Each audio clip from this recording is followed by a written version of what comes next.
Good morning everyone. So আজকে সকালটা শুরু করলাম একটু হাঁটা দিয়ে, তারপরেই শুরু করব ওয়ার্কআউট। আজকে প্রথমেই আমি করে নিচ্ছি ব্রিদিং এক্সারসাইজ, যেটা আমাদের অক্সিজেন বাড়ায়, মনকে শান্ত করে, স্ট্রেস কমায়। তো অবশ্যই করে ব্রিদিং এক্সারসাইজ আমাদের প্রতিদিন করা উচিত।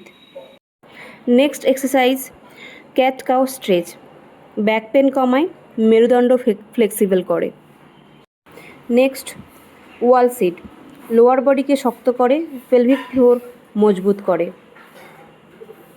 এটা অত্যন্ত জরুরি যারা পোস্ট প্রেগনেন্সি ওয়েট লস করছেন। Next exercise Kegel exercise, pelvic muscle শক্ত করে, প্রস্রাব কন্ট্রোল ঠিক রাখে।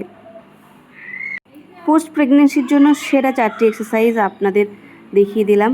সো অবশ্যই আপনারা ট্রাই করবেন। Thank you for watching.